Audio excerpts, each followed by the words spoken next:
Amontonar piedras es algo que se viene haciendo desde hace miles de años. Amontonar para allanar y limpiar los campos, pero también para separar, para proteger, para construir.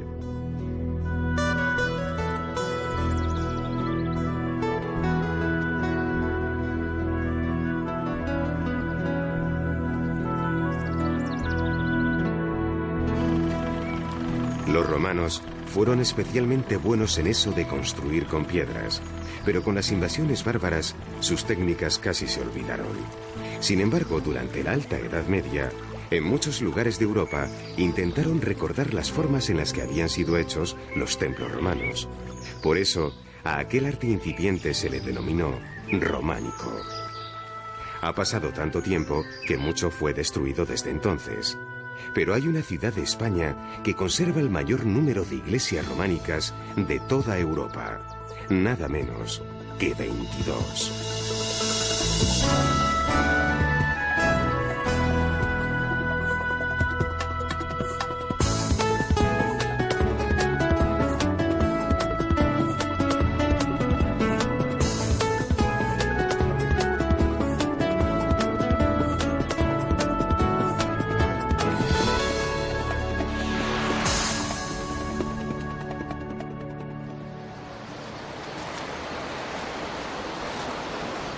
El origen de Zamora es la de un pueblo prerrománico denominado Baceo.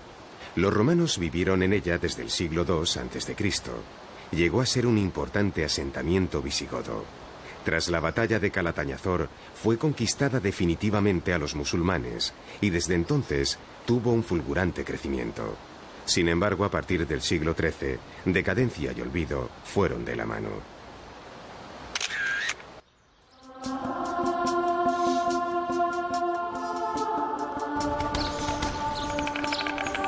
En la Alta Edad Media, la vida era muy insegura. Pestes, enfermedades, infecciones, invasiones, hambrunas.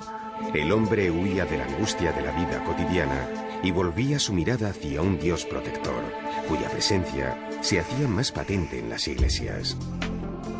A menudo la iglesia era el único edificio de piedra en muchos kilómetros a la redonda y casi siempre el más alto y solemne. El campanario era una referencia visible para los que venían de lejos. Si nos ponemos en el lugar de aquella gente, podemos imaginar lo que podía impresionar una ciudad con tantísimas iglesias como tenía Zamora.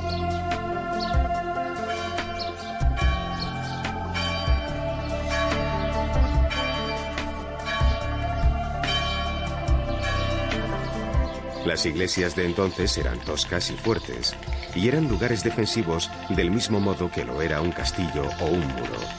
Aunque en este caso protegían de los malos espíritus, de las calamidades e incluso de la persecución de la justicia.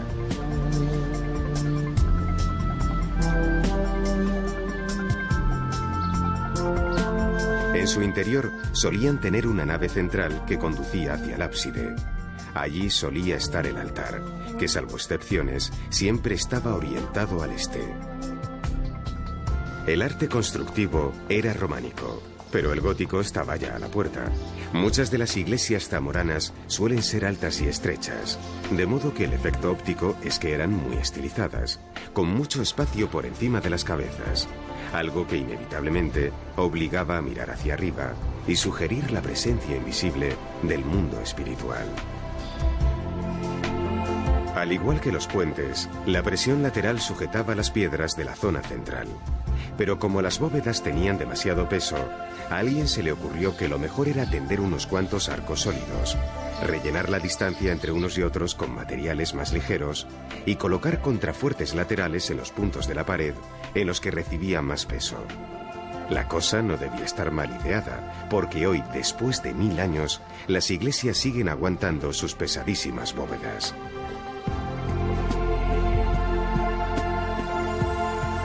En aquella época casi nadie sabía leer, de modo que los relieves y los capiteles eran una oportunidad para recordar escenas bíblicas. Pero como no tenían ocasión de contar cada relato, elegían la viñeta más significativa. En este caso, sobre la tumba, es posible ver sobre el cadáver la representación del alma acompañada por 2 ángeles.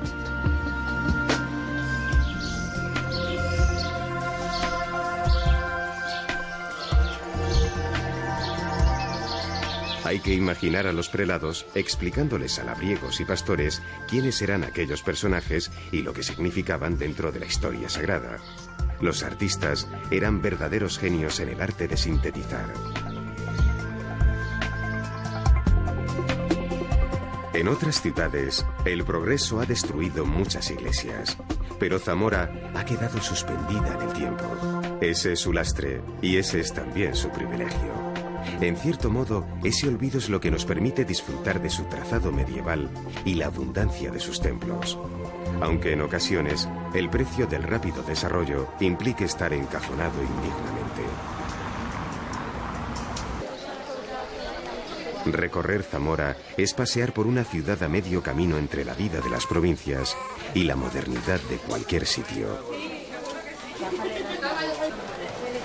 Tiendas de marcas conocidas donde cada vez es más probable encontrar lo mismo que en las grandes ciudades. Y también productos únicos. Durante siglos las mantas zamoranas protegieron el sueño de muchos españoles. Hoy los edredones las han convertido en souvenir. Aquí tiene usted la manta zamorana, la que usted me pide.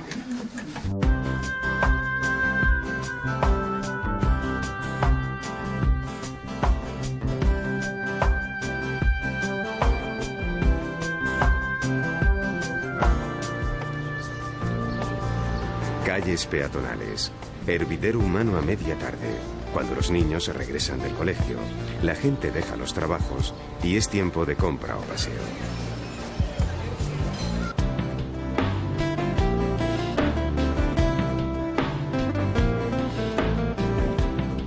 La ciudad está orgullosa porque algún que otro campeón del mundo de piragüismo nació en Zamora. Durante la Edad Media, el río Duero fue verdadera frontera. Su abundante caudal no era fácil de franquear y Zamora quedaba bien custodiada por el sur. El sur era tierra de moros. De ahí la vocación de la ciudad como bastión cristiano. Las rehabilitadas aceñas parecen barcos de piedra enfrentados a la corriente. En ellas se molió el trigo y además se consiguió transformar la fuerza hidráulica en mecánica.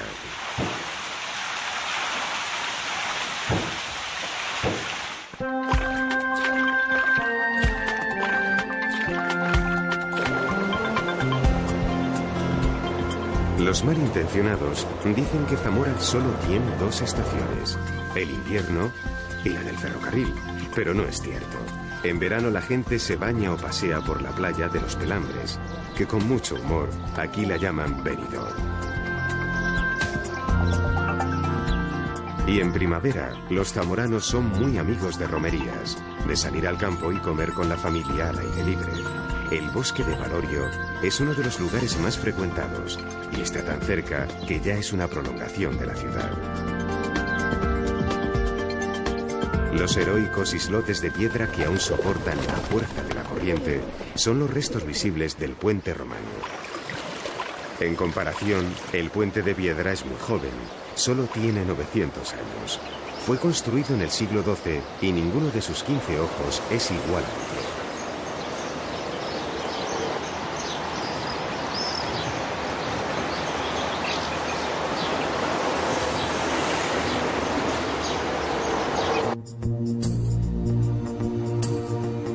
Durante décadas, la estatua llamada del Pero Mato guardó el puente, pero cambió de sitio.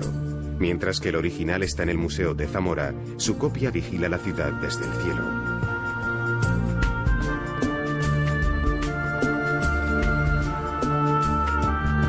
Las murallas de Zamora aún son impresionantes. Durante mucho tiempo a Zamora se la llamó la bien cercada. En la actualidad, las murallas rodean parte de la ciudad y su aspecto robusto hace pensar en lo difícil que debió ser intentar franquearlas.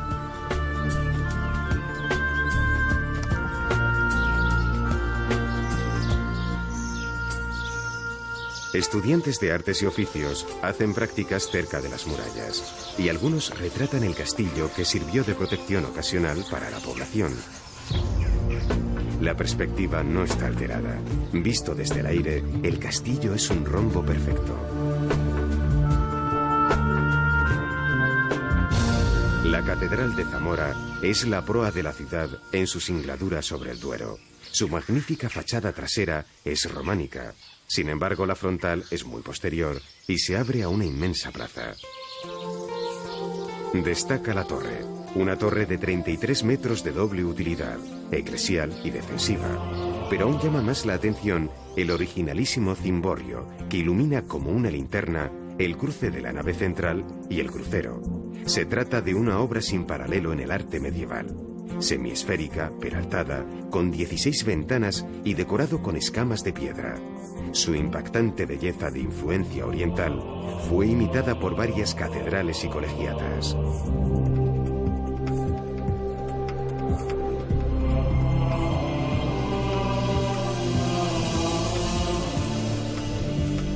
Para empezar, la Catedral de Zamora es la más pequeña y la más antigua entre todas las que existen en Castilla y León. Sin embargo, su interior está lleno de tesoros impresionantes.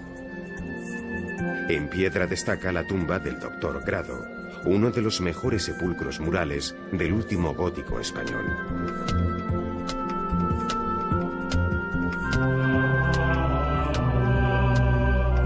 El hierro fue moldeado con un virtuosismo increíble. La rejería de la Capilla Mayor es uno de los más importantes conjuntos del primer plateresco. Parte de su tesoro está en telas y sedas, con sus maravillosos tapices flamencos.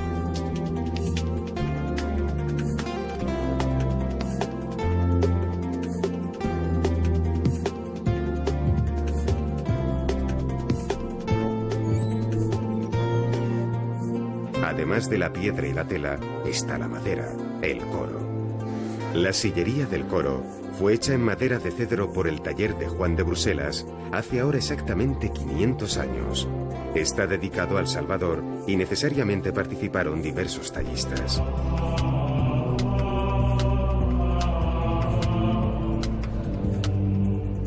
Bajo el rigor y solemnidad de las tallas de profetas, patriarcas y reyes, en lugares pequeños y que no estaban tan a la vista, tales como las misericordias y brazos de la sillería, hay un conjunto de figuras profanas, algunas de las cuales son verdaderamente sorprendentes.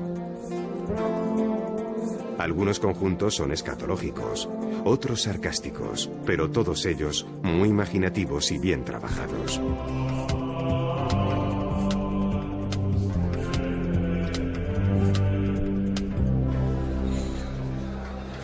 Pan, queso y vino.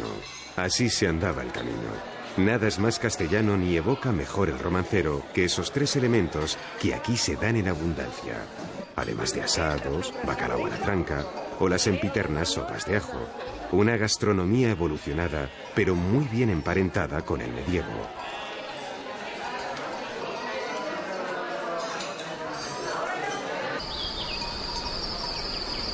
Los corderos recuerdan una de las principales riquezas de Zamora.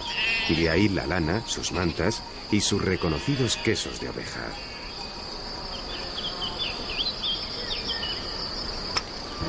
Palomas, palomares, aves domésticas que durante muchos siglos formaron parte de la alimentación cotidiana, han propiciado una arquitectura popular que está siendo recuperada.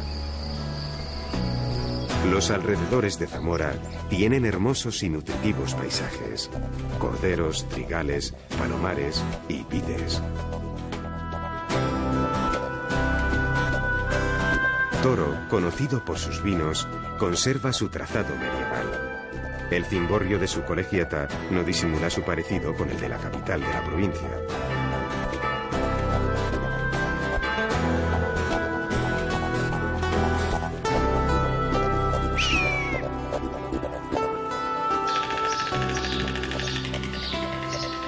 Las lagunas de Villafáfila ocupan una extensión de 500 hectáreas.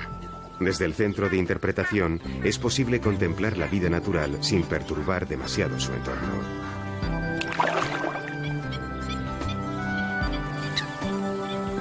La escasa densidad demográfica de la provincia de Zamora tiene una ventaja evidente: la abundancia de su naturaleza salvaje. Las siempre huidizas avutardas campean por los campos de Villafáfila. Es increíble el esfuerzo de su vuelo. Como se sabe, es la más pesada de todas las de la península, una especie de jumbo entre las aves.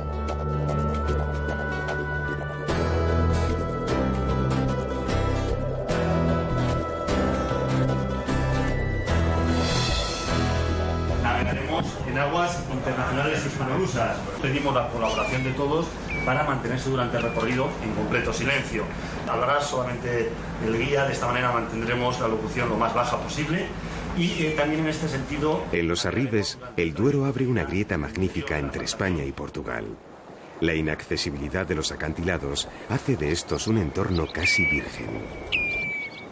El barco que recorre los Arribes constituye un punto de vista privilegiado para observar aves en su entorno natural.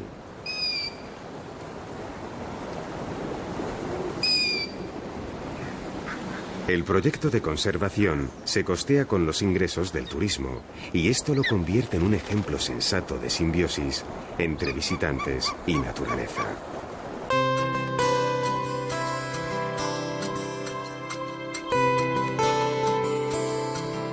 Si regresamos a la ciudad, podremos advertir que además de románico, hay mucho más. Gótico civil del Palacio de los Momos. Misteriosa coincidencia que en lo que desde hace poco es Palacio de Justicia, el adorno principal diseñado en el siglo XV sean cadenas. El Ayuntamiento Viejo es el mayor palacio renacentista. Enfrente está el nuevo. De hecho, la Plaza Mayor marca el nexo entre la ciudad vieja y la nueva.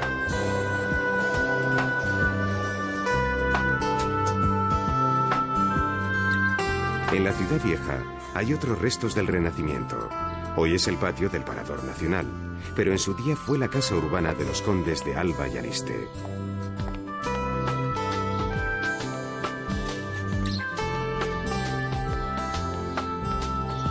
Al pasear por callejones estrechos que un día fueron judería, no se puede dejar de pensar que la ciudad tuvo hasta 19 sinagogas, aunque la intransigencia de los reyes católicos fue la razón de que no haya quedado ninguna.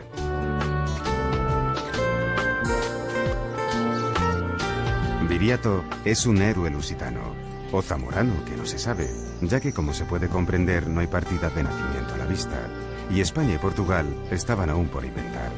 Viriato se enfrentó con éxito a los romanos, y su brazo destaca en el escudo de la ciudad. En lo que había sido Hospital de la Encarnación, contrasta las líneas clásicas de su patio con la entrañable estatua del escultor Ramón Abrantes.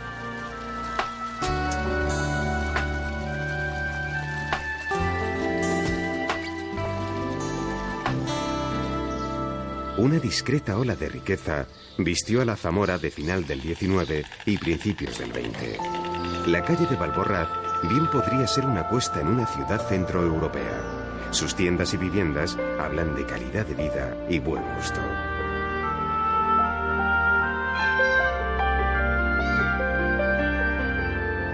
Como en muchas otras ciudades, el crecimiento burgués de principios del siglo XX dio lugar a un estilo que entonces era audaz y rompedor. En Zamora hay un modernismo poco conocido, interesante y sorprendente. El modernismo es algo que uno no se imagina en ciudades de la vieja Castilla.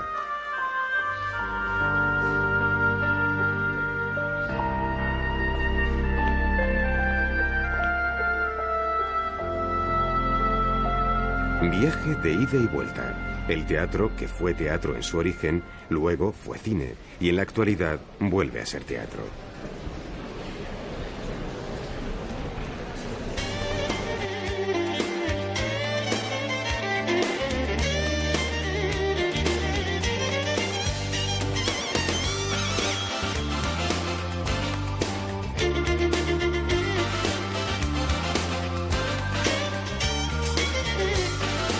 Universidad, campus de Zamora que administrativamente pertenece a la Universidad de Salamanca.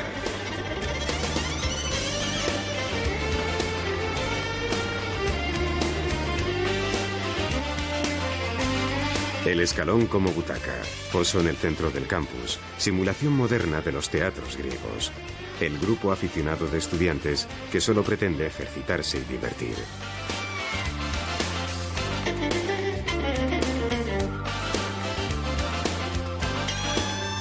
Zamora es una ciudad pequeña. La bella adaptación de lo que fueron unos grandiosos cuarteles no parece que se corresponda con el número de alumnos.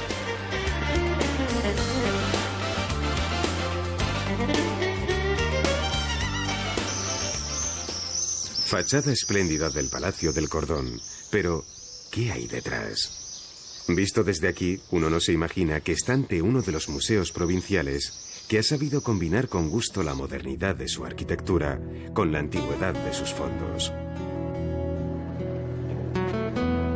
Los museos provinciales son algo más que almacenes humildes que guardan lo mejor del patrimonio arqueológico de una provincia. Sus fondos proceden de descubrimientos, pero también de donaciones. Son entrañables y didácticos. Casi nunca buscan el protagonismo, pero la suma de todos ellos constituye un abundante tesoro nacional.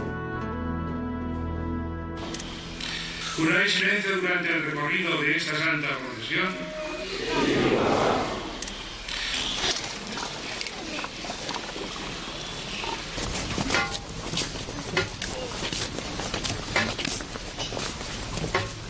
Sobriedad, seriedad. Si en todas partes la Semana Santa es la conmemoración de una tragedia, en estas calles se siente la tragedia como propia. Es imposible escapar del aliento contenido de la ciudad entera. Todo permanece sobrecogido, expectante, como una exhalación detenida.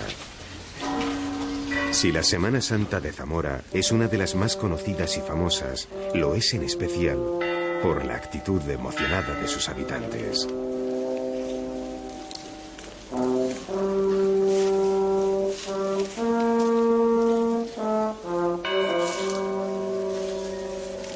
En la Semana Santa, la ciudad entera se vuelca. De 70.000 habitantes, más de 35.000 salen en las procesiones. Réstense los ancianos, los enfermos y los niños. No es difícil hacer un cálculo y saber que es la ciudad entera la que vibra bajo la luz de los sayones. Lo que aquí impresiona y eleva el pálpito es el sentimiento colectivo que durante 7 días recorre la ciudad como una ola. Una lenta ola de dolor contenido que empata directamente con la que se representa. En Zamora la Semana Santa es sobre todo un estado de ánimo, solemne, catártico, preso de sí mismo y apropiado. La identificación es tan auténtica que no solo llega a ser la conmemoración de una pasión, es pasión en sí misma, llanto, arrebato, sacrificio y calvario.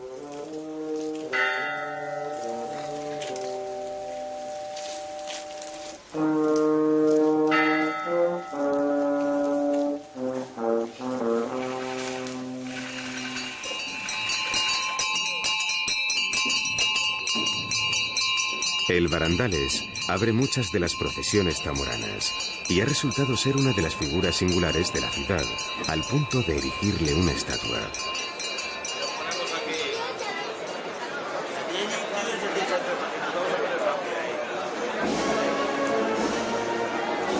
Los Cristos y las Vírgenes se veneran en cada iglesia, pero se ha ido más allá, construyendo pasos que corresponden a momentos cumbres de la Pasión.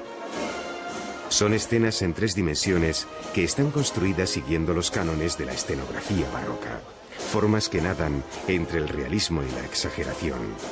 Pero muchos pasos son de antes de ayer, algunos han sido construidos hace muy pocos años.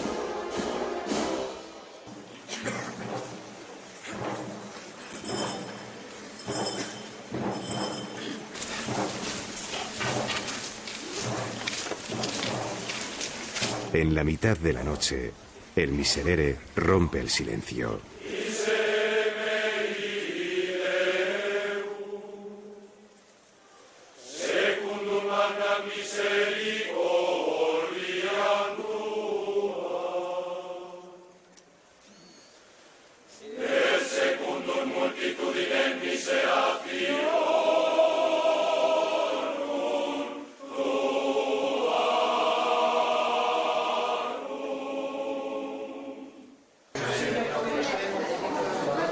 Del amor a la tradición surgió este moderno museo de etnografía de Castilla y León. El museo es un moderno edificio donde se guarda lo que nos recuerda los modos de vida de un pasado campestre, cercano en el tiempo y sin embargo ya tan lejano. Útiles que lo eran hasta antes de ayer y cuya rápida defunción es la otra cara del desarrollo. Es un telar completamente artesanal, no hay ninguna preocupación estética, ni siquiera en devastar un poquito la madera. Es una cama de la provincia de León, es del siglo XIX y tiene una decoración única. No se ha encontrado ningún ejemplar parecido todavía. Ven que está decorada con ángeles.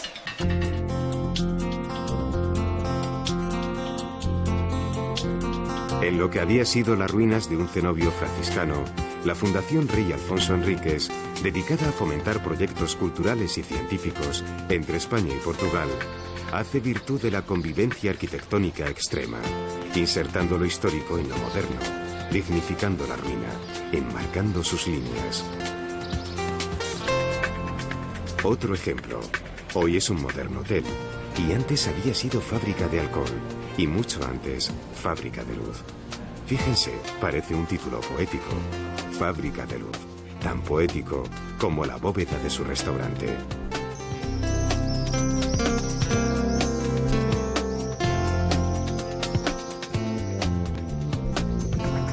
Románico, industrialización, posmodernidad. Este encuadre resume muy bien Zamora, la Zamora que fue y la que quiere ser.